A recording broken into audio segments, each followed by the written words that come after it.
Welcome back, and starting the first segment of Breakfast Show with the press review, and we are joined in the studio by Mr. Mohamed, Sheta Media Expert. Good morning, sir, and Very welcome beautiful to good Breakfast morning Show. to you and, of course, to all your lovely viewers. Thank you very much.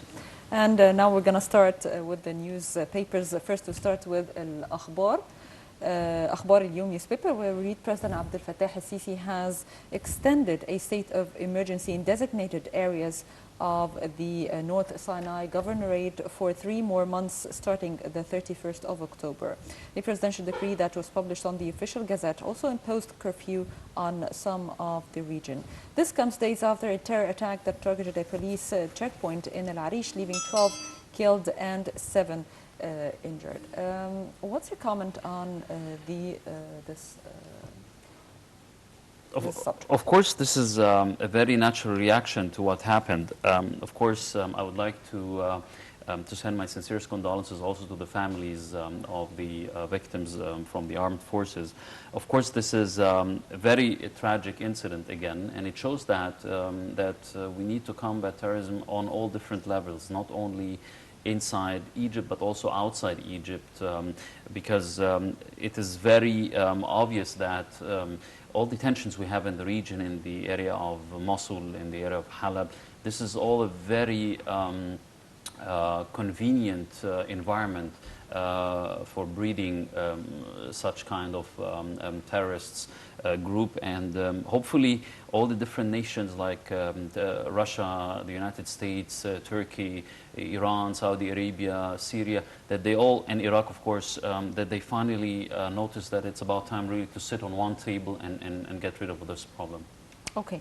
And moving to Al-Ahram newspaper, where we read President Abdel Fattah al-Sisi met on Tuesday with the State Minister of Military Production, Mohamed al-Asar. Ambassador Ala Yusuf, spokesman of the presidency, said that the president was briefed on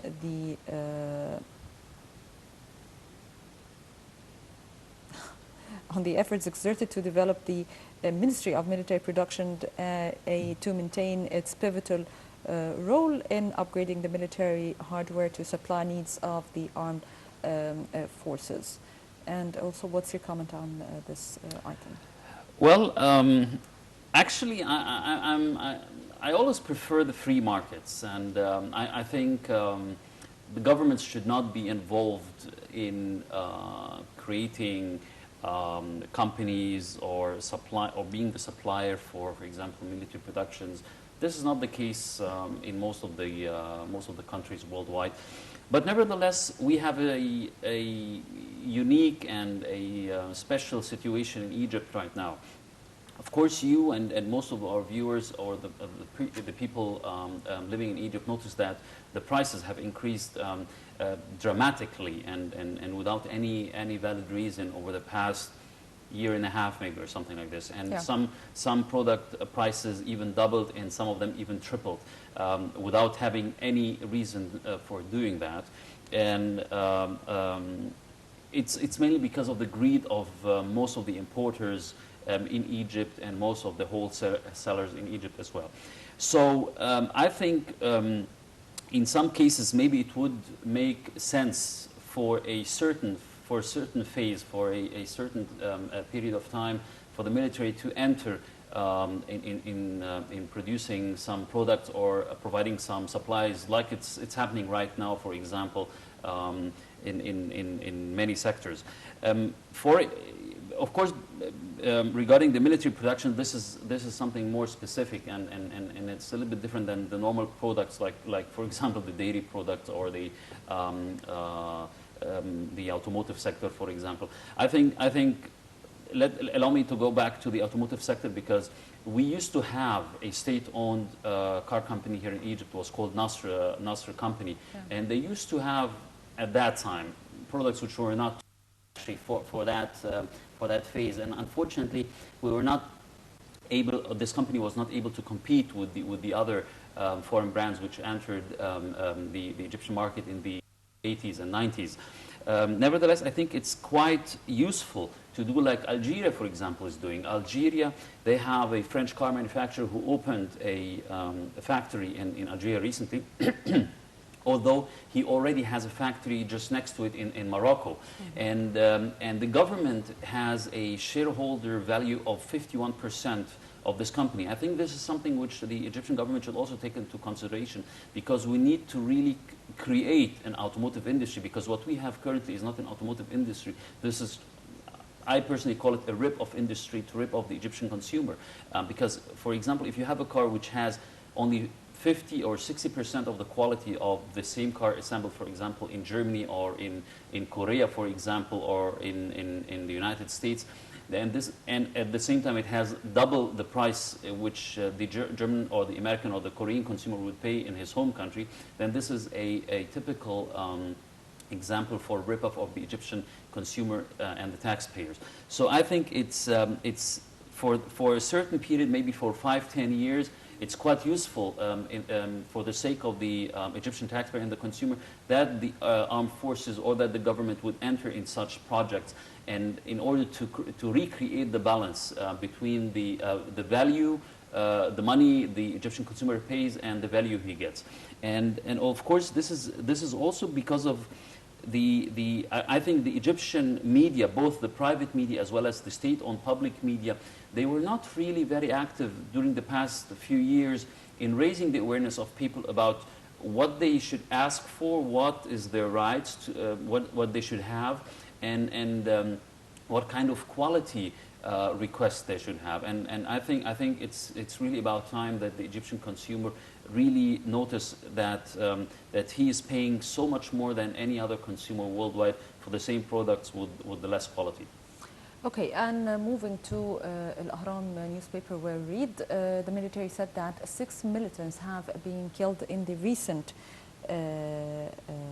airstrikes, air and ground operation against terrorists in the restive North Sinai region. Forces founded 16 militant hideouts and arm caches, while ground and special troops raided number of other targets, killing 6 militants, according to military spokesman Brigadier General Mohamed. 2 soldiers were killed during the attacks at Tuesday dawn.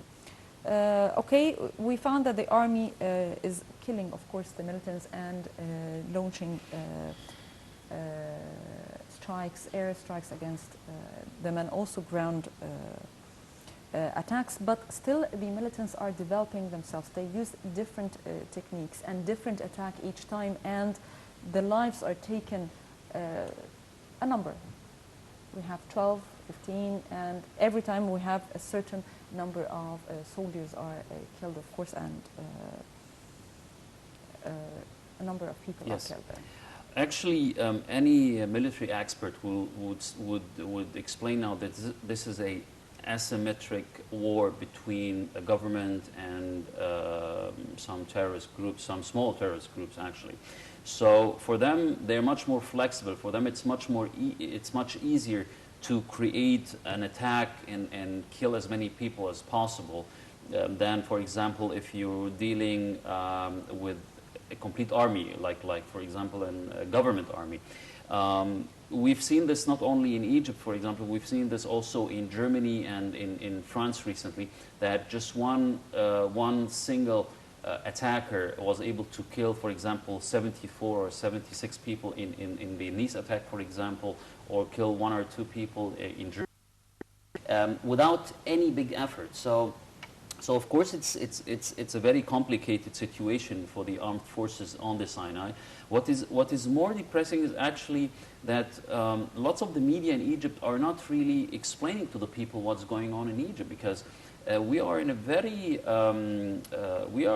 difficult situation right now, actually, and at the same time where we are fighting terrorism on the Sinai, and thank God all those terrorist attacks mainly take place on the Sinai, not like for example in Cairo or Alexandria.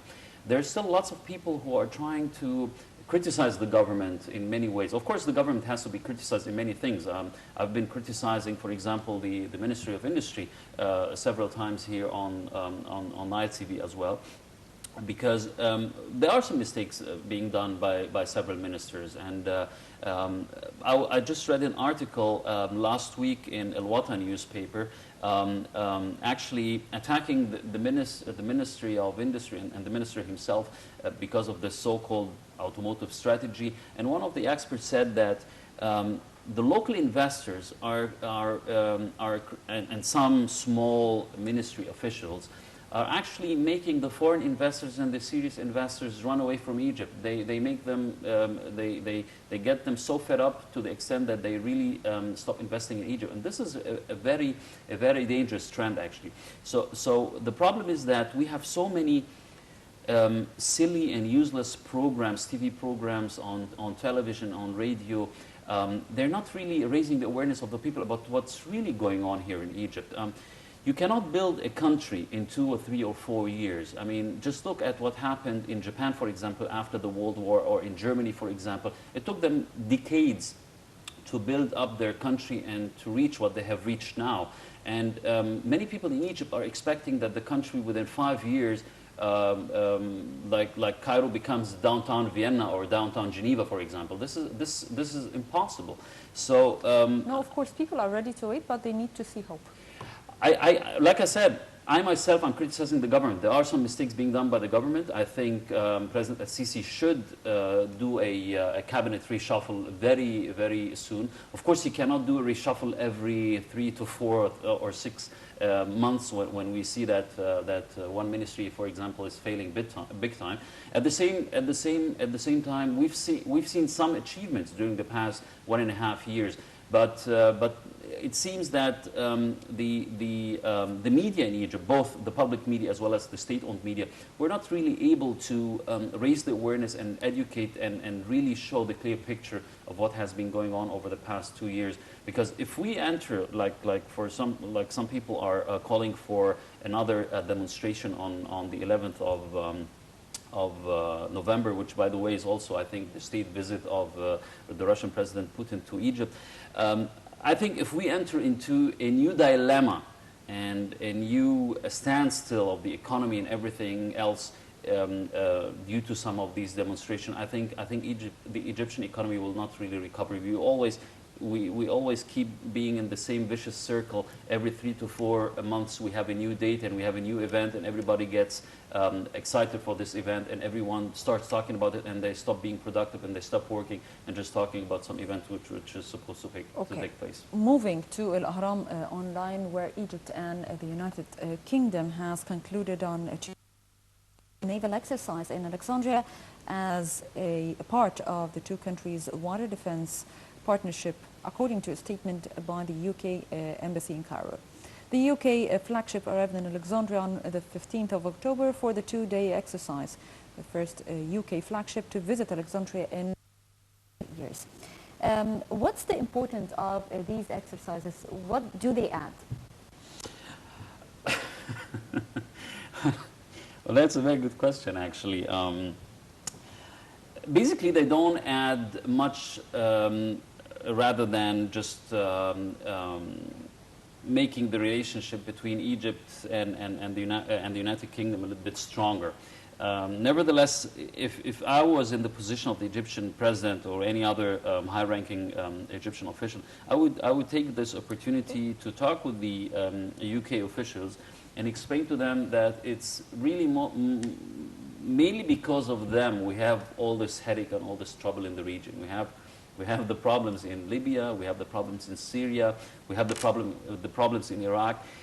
Those 3 main conflicts, and of course we have the Israeli-Palestinian conflict, of course, as well. 4 main conflicts which have really created all those conflicts, not only in the region but also worldwide, and all these terrorist attacks. Actually, if you look at them and if you try to investigate the history of them, you will see that the United Kingdom was always one of the main reasons why those conflicts took place. So I think we should use this opportunity and try to give them a tough lesson on what they should not do in the future in order to maintain the peace and the stability in the region. Okay, and moving to Al Webd newspaper, where we read the Minister of Finance, Amr El Gabri, said that the country would gather an additional $6 billion in bilateral funding required to secure the $12 billion International Monetary Fund, the IMF loan, with 1 or 2 weeks. And with this item, we reached the end of the first segment of the press review of the breakfast show, and we'd like to thank Mr. Mohamed Sheta, the media expert. Thank you very much. Thank you very much for having me. Have a lovely day today. And now we're moving to quick report, and please stay tuned. Prime Minister Sharif Ismail said on Tuesday that Egypt has succeeded in securing 60% of the $6 billion in financing required to receive a loan from the International Monetary Fund. Egypt and the IMF reached a staff-level agreement in mid-August on a $12 billion fund facility over 3 years, which is awaiting approval from the fund's executive board. The Egyptian government needs to secure $6 billion in bilateral financing for the first year of the 3-year program to seal the deal and get final approval from the IMF's executive board. Sharif didn't reveal the sources of the 60% secured finances. Last week, a central bank official announced that Egypt received a $2 billion deposit from Saudi Arabia. Egypt's net foreign reserves rose in September to $19.5 billion, up from $16.5 billion in August. The IMF has endorsed Egypt's fiscal reform program, which the government embarked on 2014 in an attempt to curb the growing state budget deficit. The program has included cutting subsidies and introduction of new taxes, such as a value-added tax.